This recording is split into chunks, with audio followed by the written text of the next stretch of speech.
After years of hoping and waiting, Sega has finally delivered the goods. Bayonetta is now available on PC. The pitch is simple enough. This is the original game without any of the flaws inherent to the console versions, and with PC's ability to scale up resolution. To say it runs smoothly on a vast range of hardware would be an understatement. We could hit something approaching a locked 1080p60 on a 1GB Radeon HD 7770, a budget GPU when it was released way back in 2012. On more recent graphics hardware, the only way is up. Let's start with the options. As a game designed specifically for consoles of the past, we didn't expect much in the way of detail settings, but there are a few tweakables of note. You can adjust texture and shadow quality as you see fit, and the game even reports VRAM usage based on your current settings. Well, at least it tries to report it. The numbers are significantly lower than those registered by monitoring tools like MSI Afterburner. There isn't a tremendous difference between the options available, the exception being dynamic shadow quality, which varies dramatically based on how you set it. So, what's new over Xbox 360? Ambient occlusion is a new addition, and MSAA up to an impossible sounding 16x is also featured, though curiously, this does not appear to work whatsoever on any settings we tested, and it's the same with control panel enabled hardware MSAA. However, anisotropic filtering is present at a low level on Xbox, but this can be dialed up to 16x on PC, representing a pleasant improvement.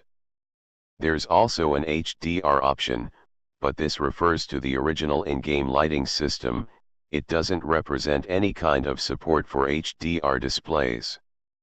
Regardless, this game is so light on resources, you can dial everything up to the max and scale up further from there in terms of resolution, and that's where you get your anti-aliasing, via downsampling. With the vast amount of GPU headroom left over, 1080p is just the beginning on modern graphics hardware. Using AMD's VSR or NVIDIA's DSR for supersampling support, it is possible to reach a level of image quality that far exceeds the 720p output of the Xbox 360 and WIIU versions. The upgrade in image quality is dramatic. Despite its age, Bayonetta's artwork really comes alive at higher resolutions. Distant details are crisp and defined, while shimmering and aliasing are eliminated completely. Platinum's designs really hold up well at higher resolutions, testament to the quality of the original texture assets, which appear unchanged.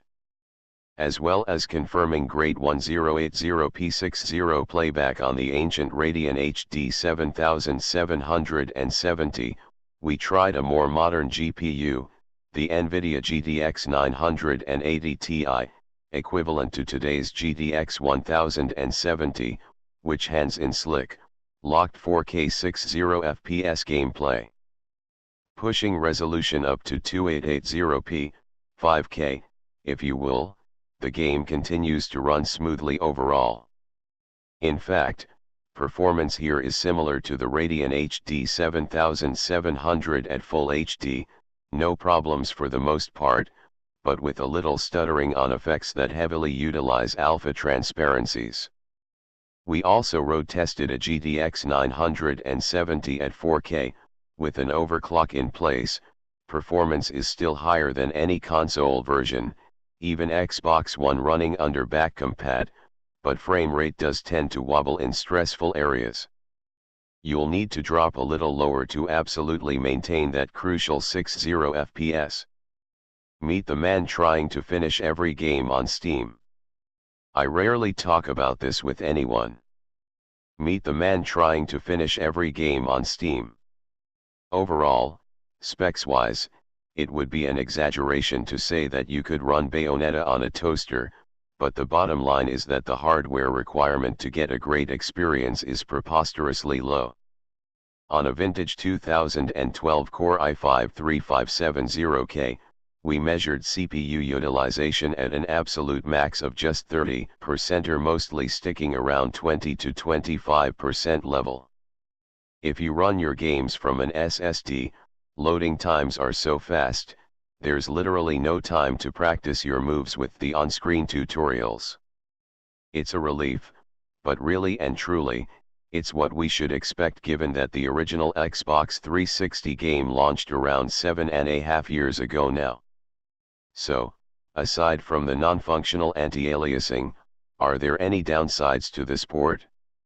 Well, Bayonetta is capped at 60 FPS, so those hoping for a higher refresh rate will be disappointed. This isn't a huge surprise given its age and Platinum's traditional lack of support for higher frame rates, but it's worth noting. On top of that, the game's cutscenes still render at 30 FPS, and frame pacing can wobble here. It's not dramatically off-putting, but it is there. Ultimately, this PC version does almost everything it needs to.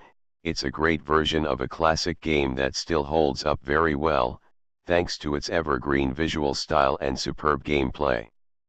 Crucially, this release is also great for preservation. It ensures that we have access to a version of Bayonetta devoid of performance or image quality issues, available on an open platform where the game can scale still further on the hardware of the future. It's the perfect way to revisit the game, or indeed enjoy it for the first time. We highly recommend that you check it out.